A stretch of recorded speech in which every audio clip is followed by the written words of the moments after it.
Hello everyone, स्वागत है आप सभी का आपके अपने यूट्यूब चैनल में। जैसा कि आप सभी दोस्तों को मालूम होगा, आईटीआई का सीबीटी पेपर 2025 28 जुलाई से शुरू हो जाएगा और ये वीडियो सेकंड ईयर वालों के लिए है।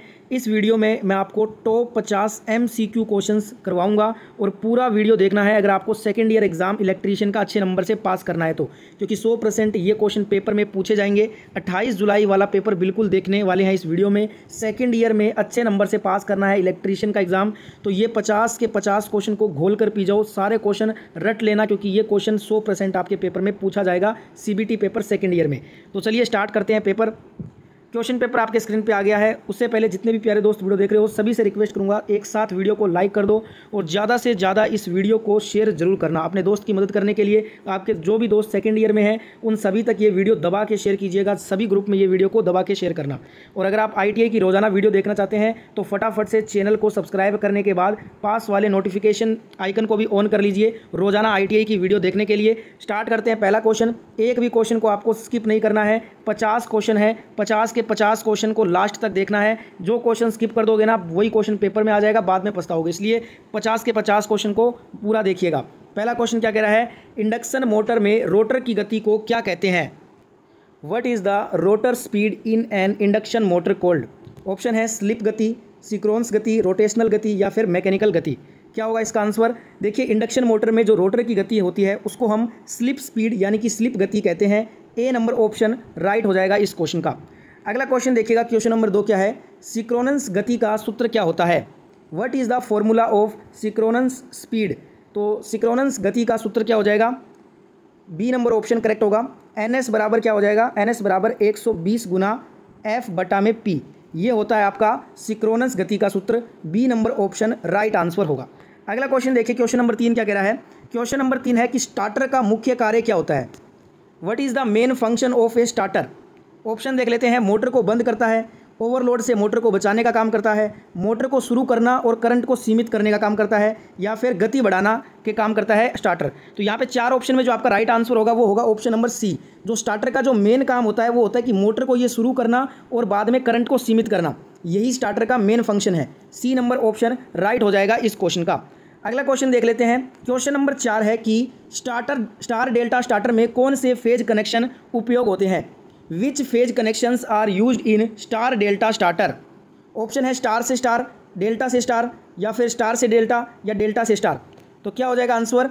देखिए, स्टार डेल्टा स्टार्टर में जो फेज कनेक्शन किया जाता है वो स्टार से डेल्टा में किया जाता है, star to delta. C number option right हो जाएगा। पूरा पेपर आपको देखना है, ये 50 क्वेश्चन है, इसमें सारे क्वेश्चन MCQ के हैं और आपको ये सारे क्वेश्चन याद करने हैं पेपर से पहले। सेकंड ईयर में CBT का जिनका भी एग्जाम है इलेक्ट्रीशियन ट्रेड का, ये 50% आप याद करके जाओ अगर आपको इलेक्ट्रीशियन ट्रेड में अच्छे नंबर से एग्जाम को पास करना है तो ये सारा क्वेश्चन आप याद कर लीजिएगा। एक भी क्वेश्चन को स्किप नहीं करना है, जो क्वेश्चन स्किप कर दोगे वही पेपर में आ जाएगा, तो पूरा वीडियो लास्ट तक देखिएगा। क्वेश्चन नंबर 5 क्या कह रहा है? DOL स्टार्टर में DOL का फुल फॉर्म क्या होता है? What is the full form of DOL starter? DOL starter का फुल फॉर्म होता है direct online starter. B number option यहाँ पे आपका बिल्कुल राइट आंसर होगा। नेक्स्ट क्वेश्चन देख लेते हैं। क्वेश्चन नंबर 6 है, कौन सा स्टार्टर छोटे HP की मोटर के लिए उपयुक्त माना गया है? Which starter is suitable for small HP motors? जो छोटे HP की मोटर होती है ना, जैसे पानी की जो घर में मोटर होती है, उन सभी में जो स्टार्टर होता है ना वो कौन सा होता है? DOL स्टार्टर लगा होता है। सी नंबर ऑप्शन राइट हो जाएगा। छोटे HP की मोटरों में DOL स्टार्टर होता है। सी नंबर ऑप्शन बिल्कुल राइट आंसर हो जाएगा। अगला क्वेश्चन देखिएगा, क्वेश्चन नंबर 7 क्या है? इंडक्शन मोटर में स्लिप शून्य होने पर टार्क कैसा होता है? What will be the torque if slip is 0 in an induction motor? देखिए, इंडक्शन मोटर की बात हो रही है। इंडक्शन मोटर में अगर स्लिप शून्य हो जाएगा ना तो टार्क भी क्या हो जाएगा? उसके साथ में शून्य 0 हो जाएगा। याद रखिएगा, इंडक्शन मोटर में स्लिप शून्य होने की स्थिति में जो आपका टार्क है वो भी शून्य हो जाता है। C number option right answer होगा इस क्वेश्चन में। नेक्स्ट क्वेश्चन देख लेते हैं। क्वेश्चन नंबर 8 है, मोटर में ओवरलोड होने पर कौन सा यंत्र मोटर को ट्रिप करता है? Which device trips the motor under overload condition? Motor में ओवरलोड होने पर जो ओवरलोड रिले जो होता है ना, ओवरलोड रिले यंत्र, ये क्या कर देता है? मोटर को ट्रिप कर देता है। तो राइट आंसर क्या हो जाएगा इस क्वेश्चन का? Overload relay. B number option right होगा इस क्वेश्चन में। अगला क्वेश्चन देखिएगा, क्वेश्चन नंबर 9 है, स्टार डेल्टा स्टार्टर मुख्य रूप से कितने HP मोटर के लिए प्रयुक्त होता है? Star delta starter is generally used for Motors above. देखिए, जो स्टार डेल्टा स्टार्टर होते हैं ना, ये जो है ना मुख्य रूप से जो 7.5 HP मोटर होती है 7.5 HP की, उसमें ये मुख्य रूप से यूज़ किए जाते हैं। तो यहाँ पे सी नंबर ऑप्शन आपका करेक्ट हो जाएगा। 7.5 हॉर्स पावर की जो मोटरें होती हैं उसमें जो है स्टार डेल्टा स्टार्टर मुख्य रूप से यूज़ किया जाता है। C number option right answer होगा इस क्वेश्चन में। अगला क्वेश्चन है 3 फेज इंडक्शन मोटर को कौन सी सप्लाई दी जाती है? What supply is given to a 3 phase induction motor?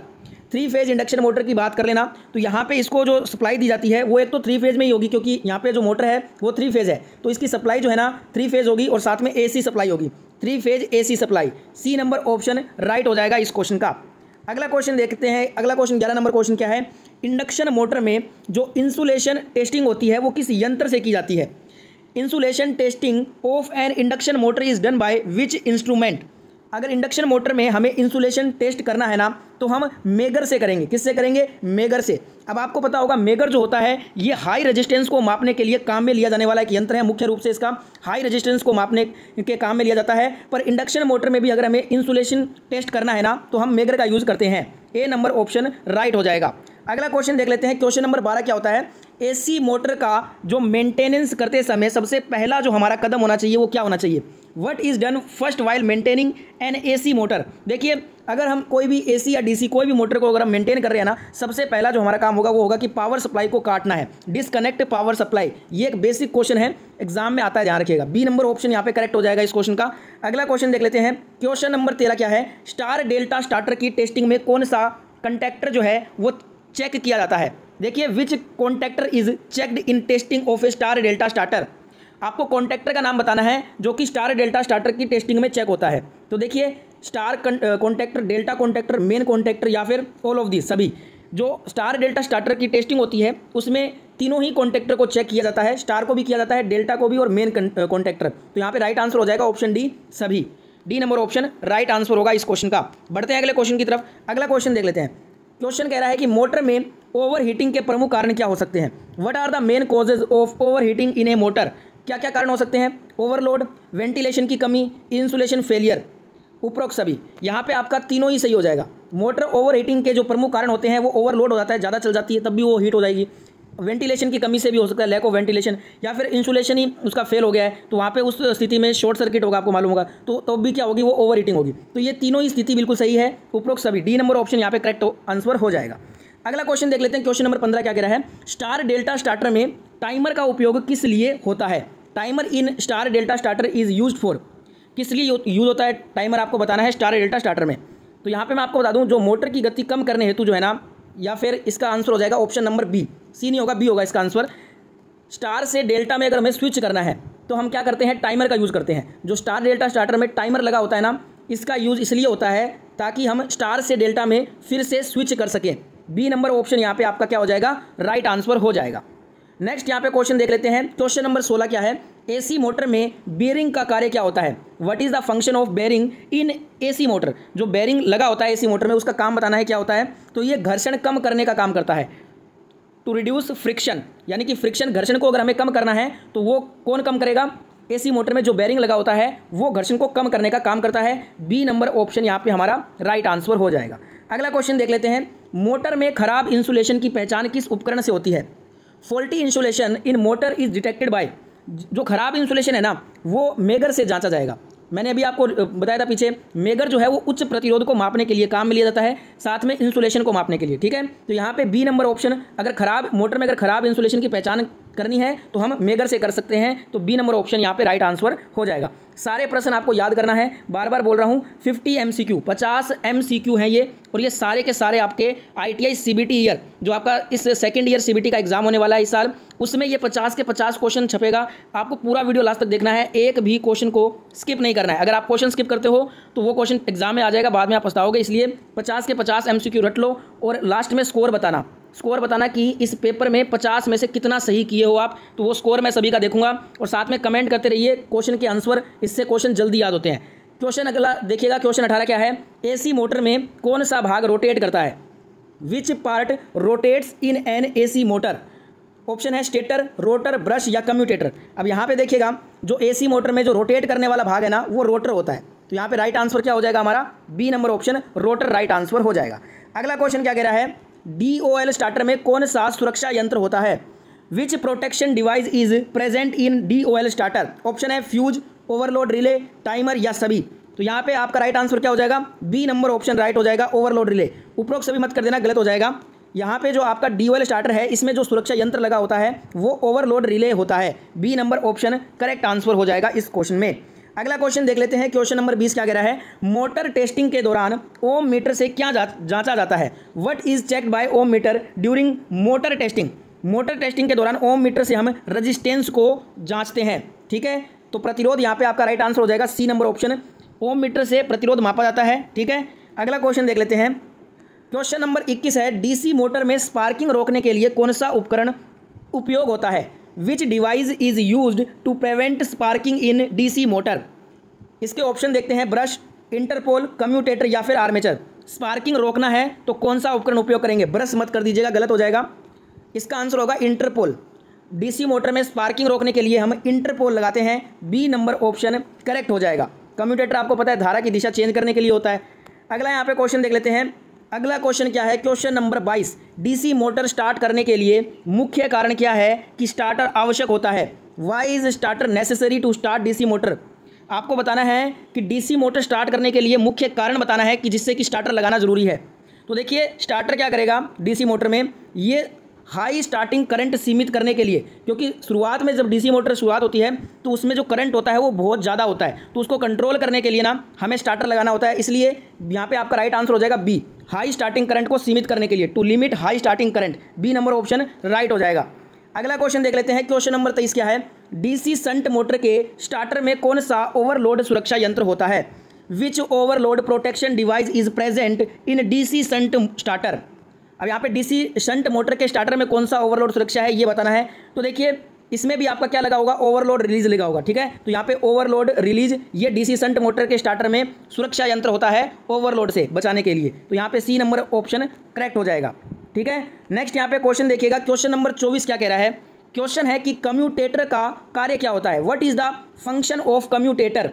Option देख लेते हैं, वोल्टेज बढ़ाना, एसी को डीसी में बदलना, करंट की दिशा बदलना या मोटर को स्टार्ट करना। अब देखिए मोटर को स्टार्ट करने का काम तो स्टार्टर करता है, तो ये तो होगा ही नहीं। अब यहाँ पे मैंने आपको अभी बताया था कम्यूटेटर का काम क्या होता है?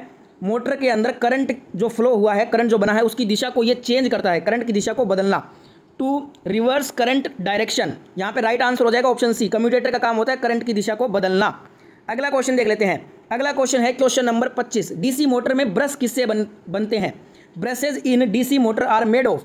जो डीसी मोटर में ब्रश लगा होता है ये आपका कार्बन का बना होता है। किसका बना होता है? कार्बन का। बहुत सारे स्टूडेंट यहाँ पे कॉपर कर देंगे, कॉपर मत कर देना, गलत हो जाएगा। कार्बन के बने होते हैं डीसी मोटर में ब्रश। तो यहाँ पे C number option correct answer होगा इस क्वेश्चन का।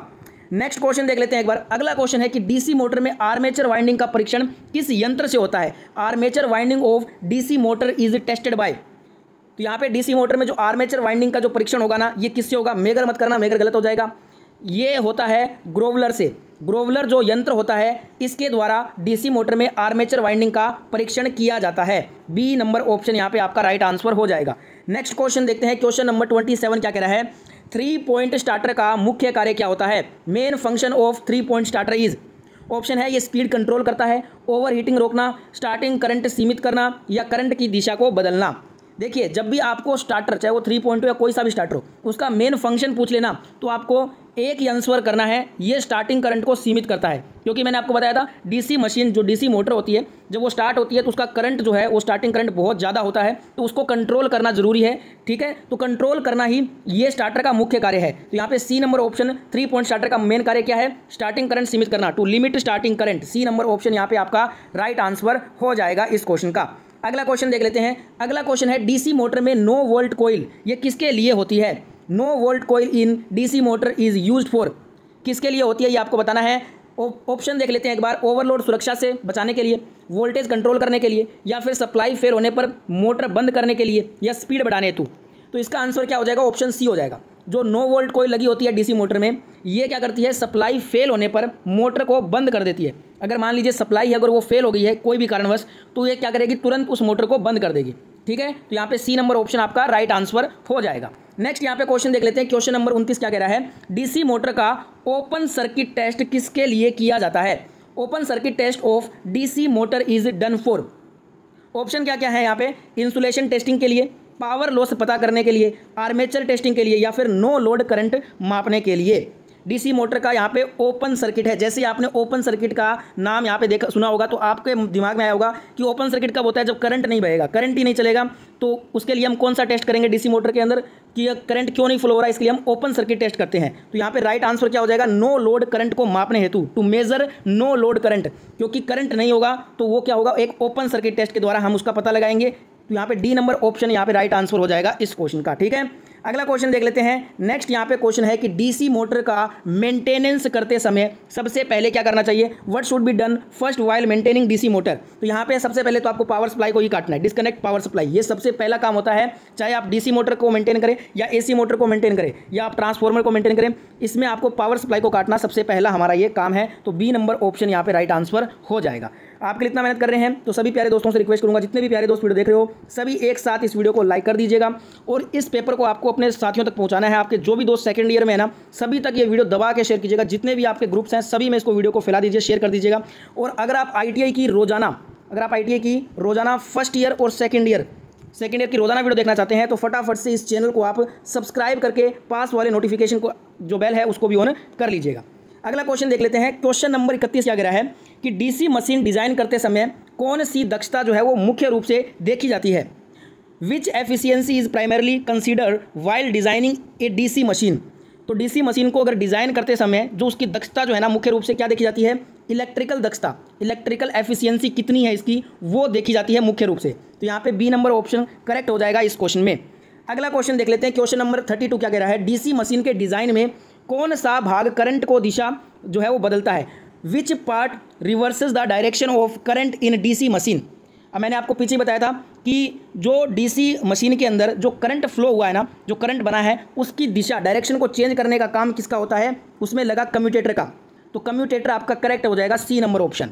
अगला क्वेश्चन देखते हैं। क्वेश्चन नंबर 33 क्या है, डीसी मोटर का स्टार्टिंग करंट आमतौर पर कैसा होता है, कितना होता है। Starting current of DC motor is usually कितना होता है, मैंने आपको बताया था नॉर्मल करंट से भी ज़्यादा होता है। ठीक है, इसीलिए स्टार्टर लगाना पड़ता है ताकि उसको जो ज़्यादा करंट है उसको सीमित किया जा सके। तो यहाँ पे सी नंबर ऑप्शन करेक्ट हो जाएगा, मोर देन नॉर्मल करंट। अगला यहाँ पे क्वेश्चन देख लेते हैं। क्वेश्चन नंबर 34 है, डीसी मोटर स्टार्ट करने के लिए कौन सा स्टार्टर सामान्यतः उपयोग होता है। Which starter is commonly used to start DC motor. Option है DOL starter, star delta starter, 3 point starter या फिर ऑटो ट्रांसफॉर्मर स्टार्टर। कौन सा स्टार्टर यूज़ करेंगे हम अगर हमें डीसी मोटर को स्टार्ट करना है, तो इसके लिए हम 3 पॉइंट स्टार्टर का यूज़ करते हैं। C number option right answer हो जाएगा इस क्वेश्चन का। अगला क्वेश्चन देख लीजिएगा। क्वेश्चन नंबर 35 है, डीसी मोटर के परफॉर्मेंस का मूल्यांकन करने के लिए कौन सा माप मुख्य होता है। Which measurement is most important to evaluate the performance of DC motor. तो यहाँ पे हमें अगर उसका मूल्यांकन करना है डीसी मोटर की परफॉर्मेंस का, तो हमें जो है ना किसका माप मुख्य रूप से करना होगा। एक तो हमें इनपुट करंट देखना होगा, उसका स्पीड का हमें उसकी जो है ना मापना होगा, स्पीड कितनी है, उसका टार्क को भी मापना होगा। यानी कि इनपुट करंट, स्पीड, टॉर्क तीनों को यहाँ पे मापना जरूरी है। तो राइट आंसर क्या हो जाएगा, डी नंबर ऑप्शन, उपरोक्त सभी राइट आंसर हो जाएगा। अगला क्वेश्चन है क्वेश्चन नंबर 36, डीसी मोटर की गति नियंत्रित करने का जो सामान्य तरीका होता है वो क्या होता है। What is the common method of controlling speed of DC motor. DC motor की गति को नियंत्रित करने का जो सामान्य तरीका है ना, जो कॉमनली यूज किया जाता है वो होता है कि फील्ड फ्लक्स को बदलकर, by changing field flux. C number option यहाँ पे राइट आंसर हो जाएगा। ये डीसी मोटर की गति नियंत्रित करने का कॉमन तरीका है। ठीक है, कॉमन मेथड इसको बोलते हैं। अगला यहाँ पे क्वेश्चन देख लेते हैं। क्वेश्चन नंबर 37 क्या है, डीसी मशीन की टेस्टिंग के समय स्पार्किंग अधिक हो तो सबसे पहले क्या जांचना जरूरी है। If heavy sparking occurs during DC machine testing, what should be checked first. Option है सप्लाई वोल्टेज को चेक करना है, आर्मेचर वाइंडिंग को, ब्रश पोजीशन को, या फिर फील्ड करंट को। देखिएगा, जब डीसी मशीन की टेस्टिंग के समय स्पार्किंग अगर अधिक हो रही है ना, तो सबसे पहले हमें क्या करना है, उसके ब्रश की जो पोजीशन है ना उसको एक बार चेक कर लेना है कि वो सही पोजीशन में काम कर रहे हैं या नहीं। C number option right answer हो जाएगा। अगला क्वेश्चन क्या है, क्वेश्चन नंबर 38 देखते हैं। डीसी मोटर के कम्यूटेशन में सुधार के लिए किसे जोड़ा जाता है। What is added to improve commutation in DC motor. DC motor के कम्यूटेशन में हमें सुधार करना है ना, तो हमें क्या करना होगा, इंटरपोल लगाना होगा। क्या लगाना होगा, इंटरपोल को। ए नंबर ऑप्शन राइट हो जाएगा। अगला question, question number 39, DC machine में आयरन लॉस किसके कारण होता है। Iron loss in DC machine is due to. देखिए, जब आयरन लॉस है ना डीसी मशीन में, ये तब होगा ये हिस्टैरिसीस और एडी करंट, इसकी वजह से होता है आयरन लॉस डीसी मशीन में। तो यहाँ पे राइट आंसर क्या हो जाएगा, बी नंबर ऑप्शन। अगला यहाँ पे क्वेश्चन देख लेते हैं, क्वेश्चन नंबर 40 है, डीसी मशीन का तापमान वृद्धि परीक्षण कितने समय तक चलता है? Temperature rise test of DC machine is conducted for how long? DC machine का जो तापमान वृद्धि परीक्षण होता है ना, ये अप्रोक्स लगभग 1 घंटे 60 मिनट तक चलता है लगभग ये। तो यहाँ पे सी नंबर ऑप्शन राइट हो जाएगा। अगला क्वेश्चन है, क्वेश्चन नंबर 41 है, ट्रांसफॉर्मर का मुख्य कार्य क्या है? What is the primary function of a transformer? Option है करंट बढ़ाना, वोल्टेज को बदलना, फ्रीक्वेंसी बदलना या पावर को स्टोर करना। देखिए जो ट्रांसफॉर्मर होते हैं ना, इनका मेन मुख्य जो कार्य होता है, ये वोल्टेज को बदलने के लिए बनाए जाते हैं, चेंज वोल्टेज। इसमें दो जो वाइंडिंग होती है ना, प्राइमरी और सेकेंडरी, इसमें जो है ना आपको स्टेप अप भी किया जा सकता है और स्टेप डाउन भी किया जाता है। तो जितनी जो है वोल्टेज के ज़रूरत के हिसाब से वोल्टेज को कम और ज़्यादा चेंज किया जाता है। यही हमसे पूछा था, ट्रांसफार्मर का मुख्य कार्य क्या है? वोल्टेज की ज़रूरत के हिसाब से वोल्टेज को ये बदलता है। अगर कम वोल्टेज की ज़रूरत है तो ये कम कर देगा, अगर आपको ज़्यादा वोल्टेज सप्लाई की जरूरत है तो ये स्टेप अप कर देगा। ठीक है, तो यहाँ पे बी नंबर ऑप्शन आपका राइट आंसर हो जाएगा। अगला क्वेश्चन देख लेते हैं, क्वेश्चन नंबर 42 क्या है? ट्रांसफॉर्मर की दक्षता मुख्य रूप से किस पर निर्भर करती है? Efficiency of a transformer mainly depends on. तो देखिए जो ट्रांसफॉर्मर की जो एफिशिएंसी है ना, ये डिपेंड करेगी आपके कॉपर लॉस और आयरन लॉस पर। किस पे करेगी? कॉपर लॉस और आयरन लॉस पे मुख्य रूप से इसकी दक्षता जो है वो निर्भर करती है। ए नंबर ऑप्शन यहाँ पे आपका राइट आंसर होगा। अगला क्वेश्चन देख लेते हैं, ट्रांसफॉर्मर की ओपन सर्किट टेस्टिंग किस वाइंडिंग पर की जाती है? देखिए जो ट्रांसफॉर्मर की जो ओपन सर्किट टेस्टिंग है ना, ये प्राइमरी वाइंडिंग पे होती है। मैंने आपको भी बताया था ट्रांसफॉर्मर में 2 वाइंडिंग होती है, प्राइमरी और सेकेंडरी। तो यहाँ पे जो ओपन सर्किट जो टेस्ट होता है ना ट्रांसफॉर्मर का, ये आपका प्राइमरी पे किया जाता है। ठीक है, तो यहाँ पे ए नंबर ऑप्शन राइट हो जाएगा इसका। क्वेश्चन नंबर 44 देखिएगा, किसी चुंबकीय परिपथ का प्रतिरोध क्या कहलाता है? What is the resistance of a magnetic circuit cold? अब यहाँ पे नॉर्मल परिपथ की बात नहीं हो रही है, वैद्युतिक परिपथ का प्रतिरोध की बात नहीं हो रही यहाँ पे बात हो रही है चुंबकीय परिपथ की। चुंबकीय परिपथ का जो प्रतिरोध होता है ना, उसको हम रिलेक्टेंस बोलते हैं। क्या बोलते हैं? रिलेक्टेंस। डी नंबर ऑप्शन यहाँ पे आपका राइट आंसर हो जाएगा। अगला क्वेश्चन देखिएगा, क्वेश्चन नंबर 45 है, ट्रांसफॉर्मर का इंसुलेशन रेजिस्टेंस ये किस यंत्र से मापा जाता है? Which instrument is use to measure insulation resistance of a transformer? Transformer का इंसुलेशन जो रेजिस्टेंस है वो मेगर से मापा जाता है, क्योंकि काफ़ी हाई मात्रा में इंसुलेशन होता है, इसलिए कुछ प्रतिरोधी को मापने के लिए हम मेगर का हमेशा यूज़ करते हैं। बी नंबर ऑप्शन राइट हो जाएगा। अगला क्वेश्चन देख लेते हैं, क्वेश्चन नंबर 46 क्या है? ट्रांसफार्मर की दक्षता सबसे अधिक कहाँ होती है? At what load the transformer efficiency is maximum? Maximum जो होगा ना ट्रांसफार्मर का एफिशिएंसी, वो कब होगा ये आपको बताना है। तो देखिए जब आयरन और कॉपर लॉस अगर ये दोनों बराबर हो जाएंगे ना, दोनों के दोनों अगर बराबर हो जाएंगे, तो ट्रांसफार्मर की एफिशिएंसी सबसे अच्छी, सबसे मैक्सिमम ऊपर चली जाएगी। तो यहाँ पे D number option right answer हो जाएगा। ठीक है, अगला क्वेश्चन देख लेते हैं, क्वेश्चन नंबर 47 क्या कह रहा है? ट्रांसफार्मर में ऑयल का उपयोग मुख्यतः किसके लिए होता है? The oil in a transformer is mainly used for. देखिए जो ट्रांसफार्मर में ऑयल होता है ना, ये इसका मुख्य जो काम होता है ये होता है कि इंसुलेशन और कूलिंग करता है। ये क्या करता है? इंसुलेशन एंड कूलिंग का, इंसुलेशन और कूलिंग का काम करता है। ट्रांसफार्मर में जो ऑयल होता है उसका मुख्य कार्य यही है। ए नंबर ऑप्शन राइट आंसर हो जाएगा। अगला क्वेश्चन देखेंगे, क्वेश्चन नंबर 48 है, चुंबकीय परिपथ का नियम कौन सा है? विच लो मैग्नेटिक सर्किट का आपको लो बताना है कि कौन सा है चुंबकीय परिपथ का नियम। तो ऑप्शन है फैराडे का नियम, ओम का नियम, किरचॉफ का नियम या फिर हॉपकिंस का नियम। तो देखिए चुंबकीय परिपथ का जो नियम है ना, इसको हॉपकिंस का नियम कहते हैं। ठीक है, तो यहाँ पे डी नंबर ऑप्शन करेक्ट हो जाएगा इस क्वेश्चन का। अगला क्वेश्चन है क्वेश्चन नंबर 49 की ट्रांसफार्मर का सबसे बड़ा नुकसान क्या होता है? What is the major loss in transformer at no load? सबसे बड़ा नुकसान बताना है नो लोड पे। तो ये होता है हिस्टैरिसीस लॉस और एडी करंट लॉस। जो हिस्टैरिसीस लॉस और एडी करंट लॉस होता है ना, ये ट्रांसफार्मर का सबसे बड़ा नुकसान है, मेजर लॉस है ये। तो यहाँ पे बी नंबर ऑप्शन आपका करेक्ट आंसर हो जाएगा इस क्वेश्चन का। इस पेपर का लास्ट क्वेश्चन आपके स्क्रीन पे आ गया, क्वेश्चन नंबर 50 देखिएगा। ट्रांसफार्मर के रखरखाव में कौन सी बात जरूरी नहीं है? Which is not necessary in transformer maintenance. अब यहाँ पे देखिए ऑप्शन है ऑयल की क्वालिटी जांचना, वाइंडिंग की सफाई, कम्यूटेटर की जांच, कनेक्शन टाइट करना। ऑयल की क्वालिटी जांचना बहुत ज़रूरी है, वाइंडिंग की सफाई भी नियमित रूप से नियमित अवधि पर की जानी जरूरी है, और कनेक्शन टाइट होना ये भी जरूरी है, नहीं तो स्पार्किंग हो सकता है। तो ये तीनों काम जो है ना ट्रांसफार्मर के रखरखाव में नेसेसरी है। कम्यूटेटर की जांच का लेना देना नहीं है ट्रांसफार्मर से, क्योंकि कम्यूटेटर होता ही नहीं है ट्रांसफार्मर, ये आपका डीसी मशीन में होता है। तो यहाँ पे सी नंबर ऑप्शन कम्यूटेटर की जांच, चेकिंग कम्यूटेटर, ये आपका राइट आंसर हो जाएगा। तो ये था दोस्तों सीबीटी सेकंड ईयर का इलेक्ट्रिशियन ट्रेड का पेपर, 50 MCQ का पेपर था ये। अब आप स्कोर बता दीजिए कि कितना स्कोर आपका बना है इस 50 MCQ में। जो क्वेश्चन आपको याद नहीं हुआ है उसको आप रिपीट करके देखिए और उस क्वेश्चन को रट लीजिए, क्योंकि ये 100% गारंटेड क्वेश्चन आने वाले हैं आपके एग्जाम में। पूरा वीडियो देखने के लिए सभी दोस्तों का धन्यवाद। वीडियो अच्छा लगा है तो लाइक शेयर सब्सक्राइब कर देना। अब मैं आपसे नेक्स्ट क्लास में मिलूंगा। जय हिंद, वंदे मातरम।